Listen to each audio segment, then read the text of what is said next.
सो यार this episode was a shocker. मजा आ गया दोस्तों, एक्सट्रीम चीजें हुई and this was expected because ये फिनाले एपिसोड था, लास्ट एपिसोड था सीजन 4 का। एंड चलिए उसके बारे में थ्योरीज एंड एक्सप्लेनेशन पे बात करेंगे। So let's start.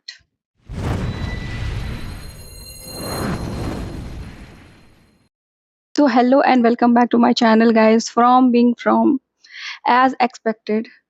तो सबको विक्टर की बातें मान लेनी चाहिए थी, क्योंकि जब विक्टर इस तरीके से बोल रहा था बॉयड के सामने, चिल्ला चिल्ला के सबके सामने, तो सब उसकी बातें नहीं सुन रहे थे। एंड हुआ वही जो विक्टर ने बोला था। बॉटल 3 टूटने के बाद डिजास्टर आ गया है वहाँ पे। एंड एक्टिंग इस एपिसोड में ना आपको गाइस मतलब एक्सट्रीम लेवल के इमोशंस आपको देखने को मिलेंगे, और बहुत सारा रोलर कोस्टर इमोशनल राइड मिलेगा आपको। एंड एकदम बहुत ही तेजी से सीन फ्लिप होते हैं, और इमोशंस भी उसी तरीके से रैंडम मतलब चीजें आती हैं एंड दिखाती हैं एंड गो अवे। फिर अगेन दूसरी चीजें आती है और वो आपको शॉक करती है। ताबड़तोड़ चीजें हो रही है गाइस, एंड आपको डेफिनेटली इसमें बहुत मजा आने वाला है। आप अपनी सीट से चिपक के बैठे रहोगे, उठोगे नहीं, even you don't want to blink. तो हम इसमें scene by scene theories and explanation पे बात करेंगे जैसे जैसे एपिसोड आगे बढ़ रहा है। तो चलिए स्टार्ट करते हैं। देखो, इतने सारे एपिसोड्स देखने के बाद ना फ्रॉम में एक चीज़ कांस्टेंट है गाइस, और फ्रॉम में ना एक चीज़ आप नोटिस करोगे, एक पैटर्न चलता है इसमें कि जब आप एकदम casual normal regular general episode आ रहे हैं और थोड़े से मोनोटोनस लगने लगते हैं ये चीज़, तो अचानक से कुछ ऐसा बॉमर सा शॉकर सा एपिसोड गिरता है ना, जिसमें कि ये एपिसोड हुआ। और ये फिनाले था। अगेन मैं बोलूँगी फिनाले था, इसलिए भी ये थोड़ा ज़्यादा इम्पोर्टेंट था। बट आपको फ्रॉम में यही पैटर्न देखने को मिलेगा कि कभी-कभी एक ऐसा शॉकिंग एलिमेंट ला देता है, और out of blue, out of box चीज़ें, जो आप सोच भी नहीं सकते, वो चीज़ें निकल के आ जाती हैं। तो फ्रॉम की यही एक चीज़ है ना, जो ऑडियंस को हुक करके रखती है, और ये चीज़ बड़ा मज़ा देती है। बहुत अच्छा लगता है guys, as a viewer, as a audience आपको ये चीज़ बहुत अच्छी लगेगी। तो फर्स्ट सीन में जैसे कि हम देखते हैं टैबी और जेड जो है टनल में है, और वो डिग कर चुके थे पिछले सीन में। तो जैसे ही अब वो लोग ट्री को पुल करने का टाइम आ गया, तो जैसे ही वो ट्री को पुल करते हैं ना, तो जो स्माइली मॉन्स्टर के पीछे दरवाज़ा बना के रखा था, वो उसको निकाल देते हैं, और वो जो शील्ड था ना, वो भी खत्म हो जाता है। तो पेड़ जैसे ही निकालते हैं ना, तो धूप जैसा क्रिएट हो जाता है, तो वो लोग वहीं पे रुक जाते हैं। एंड ऊपर से सीढ़ी फेंकी जाती है, तो सीढ़ी तो जानते हैं कि सोफ़ी ने काट डाला था, तो वो सीढ़ी बीच में से ही टूट जाती है। अब उनके पास कोई रास्ता नहीं था, एंड अचानक से ना रात हो जाता है, दिन के टाइम में रात हो जाता है। तो हमें लगता है ना ऐसा कि डायमेंशन चेंज हो रहा है, पता नहीं क्या हो रहा है, एकदम से डार्क नाइट आ जाती है। तो उसमें जैसे ही रात आता है, स्माइली क्रीचर्स बाहर निकल जाते हैं। एंड वो लोग जैसे टनल्स में जब जेड और टैबी थे, तो जैसे ही वो लोग आगे बढ़ते हैं ना, तो एक अर्थक्वेक सा आ जाता है, भयानक सा अर्थक्वेक आ जाता है, एंड बहुत सारे पत्थर गिर जाते हैं। तो स्माइली मॉन्स्टर का जो रास्ता है ना, वो रुक जाता है, और जेड और टैबी दूसरी तरफ भागते हैं। एंड जब भी वो फँसते हैं ना बीच में, तो स्माइली मॉन्स्टर के सामने तो भूकंप सा आता है, और उनको बचा लेती है ये चीज़। इसमें ना आपको कुछ-कुछ पॉज़िटिव एंटिटीज़ भी दिखेंगे, जैसे कि बॉय इन व्हाइट है, एंकुई चिल्ड्रंस है, एंड बॉटल ट्री। तो यहाँ पे ना आपको लगेगा ना कि जेड और टैबी को ना कुछ ऐसा है जो बचा रहा है उन मॉन्स्टर्स से, उन मॉन्स्टर का रास्ता रोक करके। एंड वो उसी वो जो टनल है ना, वो उसी बॉटल ट्री का पार्ट है। तो मुझे लगता है कि शायद बॉटल ट्री में ही कुछ ऐसी एंटिटी होगी जो उस चीज़ को सेव करती है, लोगों को सेव करती है। एंड यहाँ पर आपको अब ये लगने लगेगा कि यहाँ पे पॉजिटिव और नेगेटिव 2 एंटिटी एग्ज़िस्ट करती हैं इन वुड्स में। एंड ऑब्वियसली नेगेटिव जो है वो ज़्यादा पावरफुल है, बट पॉजिटिव एंटिटी भी है जो लोगों को बचाती है। तो गाइस, जैसे ही रात होती है, फातिमा और मैरिली वहाँ रहती है क्लिनिक पे। तो वहाँ पर फातिमा को फ़ील हो जाता है ना कि वो स्पाइली मॉन्स्टर जो है वो आ रहा है। तो वो तो फ़ील कर सकती है उसे, एंड वहाँ पे टैलिस्मैन भी नहीं था डोर पे, तो वो सीधा अंदर आ जाता है, मैरिली को मार देता है।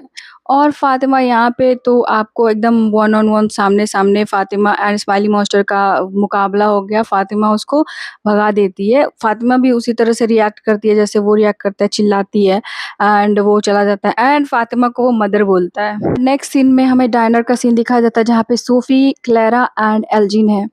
तो जैसे कि सोफ़ी बार्गेन करती है क्लारा से, उसी तरह से वो एल्जिन से भी बार्गेन करने लगती है। बट एल्जिन के लिए आपको रिस्पेक्ट आ जाएगा मन में, क्योंकि एल्जिन जो है उसके साथ बार्गेन नहीं करता एंड सोफी उसे मार देती है और उस टाइम जो उसका एक्सप्रेशन देखने को मिलेगा भाई, गूज़बम्प्स आ जाएँगे, आपको डर लग जाएगा एंड क्या एक्टिंग है, मतलब एक्सट्रीम।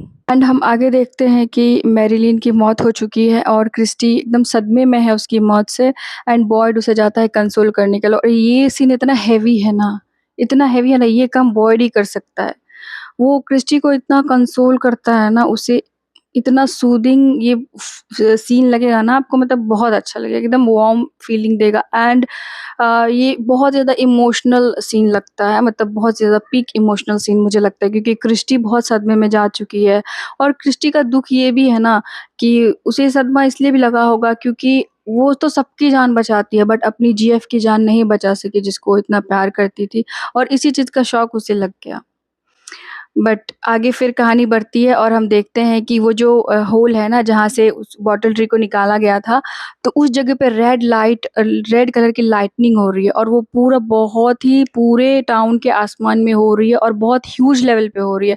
और ये चीज़ जो थी ना गाइज़, ये आउट ऑफ बॉक्स चीज़ें हैं, कुछ भी हो रहा है इसमें और मतलब एक्सट्रीम लेवल, मुझे तो ये बहुत ही ज़्यादा अनएक्सपेक्टेड था कि अब बॉटल ट्री से बहुत सारा कुछ चेंज होने वाला है। हेनरी भी जो था ना बहुत डिल्यूज़नल हो चुका है, वो विक्टर को मारने के लिए अब तैयार है, वो विक्टर को मारना चाहता है और जैसे ही वो उसके रूम में जा कर के उसे गन से मारने वाला होता है, शूट करने वाला होता है, ईथन आ जाता है और ईथन के आने से वो डिस्ट्रैक्ट हो जाता है और तभी विक्टर उसको रोक देता है।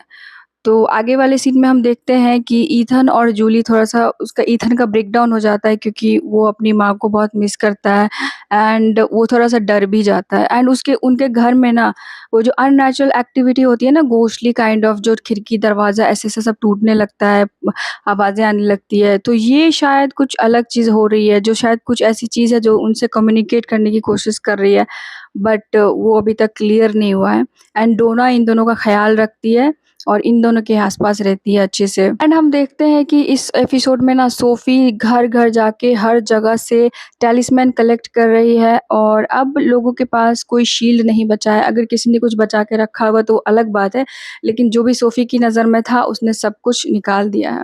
और वो क्लेरा को भी ये करने के लिए बोलती है और क्लेरा भी एक बैग में लेकर के उसे सारा टैलिस्मैन दे देती है एंड सोफ़ी इसको लेकर के चली जाती है। एंड यहाँ पे रेडियो पे एक सिग्नल आता है जो जेड भेजा था, तो फाइनली बॉयड एंड एलिस और फातिमा ये लोग जाते हैं उनको रेस्क्यू करने के लिए और फातिमा जानती है कि वही इनको बचा सकती है, इसलिए वो भी साथ में जाती है एंड फाइनली एक टनल में सब घुसते हैं और उनको जेड और चाबी मिल जाते हैं और उनको फिर रेस्क्यू करते हैं। तब भी स्माइली मॉन्स्टर सारे आ जाते हैं और फातिमा उनको रोकती है और ये पीक मोमेंट होता है गाइस, इस एपिसोड का सबसे पीक मोमेंट होता है जिसमें कि फातिमा जो है पूरी तरह से मॉन्स्टर में चेंज हो गई है और एलिस देखता रह जाता है एंड शॉक में रहता है और वो फातिमा को बचाना चाहता है बट उसे जाना पड़ेगा फॉर ऑब्वियस रीजंस। सोफी अब जाती है वुड्स में उन टैलिस्मैन को फेंकने के लिए, तभी वो बॉय एंड व्हाइट उससे मिलता है और वो उसे कहता है कि शायद इस बार तुम नहीं जीतोगी, बट सोफ़ी जो है वो बोलती है कि हाँ, देखते हैं, लेट्स सी फिर क्या होता है। एंड इसके बाद वो उस सारे टैलिस्मैन को ना उस पेड़ में डाल देती है जहाँ से कोई भी घुसता था ना तो दूसरे डायमेंशन में चला जाता था, दूसरी जगह चला जाता था। तो सेम वही ट्री में वो सारे टैलिस्मैन को डाल देती है एंड यहीं पे ये एपिसोड ख़त्म हो जाता है। तो यहाँ पर ना मुझे 2 लोगों के लिए काफ़ी बुरा लगता है, एक क्रिस्टी और एल्जिन के लिए, क्योंकि आप देखो तो एल्जिन बहुत ही ज़्यादा मतलब दबा-सा अपने इमोशंस को दबा के रखता था और बहुत ही ज़्यादा सोचता रहता था, मतलब बहुत ज़्यादा इमोशनल बंदा भी था वो। बट जब वो टाइम आया ना हीरोइज़्म दिखाने का तो वो ब्रेव बन के रहा, उसने सोफ़िया के साथ कोई बार्गेन नहीं करा एंड उसे मरना पसंद हुआ, जबकि उसने बार्गेन नहीं किया। और एक क्रिस्टी के लिए बुरा लगा क्योंकि क्रिस्टी जो थी ना, मतलब वो सबको बचाती थी, इवन डोना को भी उसने इतने सीवियर हार्ट अटैक से बचा लिया था, बट वो अपनी लवर को नहीं बचा सकी। इसका शायद उसे उसके अंदर गिल्ट डेवलप हो जाएगा या फिर वो पूरी तरह से इमोशनलेस हो जाएगी, may be we don't know, but ये जो निराशा है ना उसके फेस पे पूरी तरह से दिख रहा था, एक लूज़र वाली फीलिंग उसके अंदर से आ रही थी।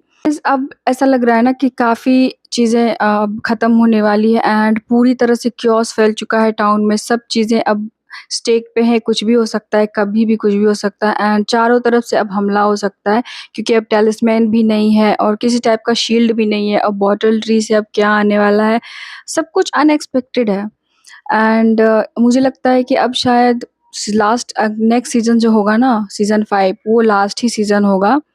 तो ये वाला एपिसोड ना एकदम काफ़ी थ्रिलिंग और एंटरटेनिंग था, बहुत ही रोमांच से भरा हुआ, बहुत मज़ा आ गया एंड मैं इस एपिसोड को दूँगी 8 आउट ऑफ 10 स्टार्स एंड आप अपने व्यूज़ कमेंट्स में लिखिए अगर आपने ये देख ली है तो।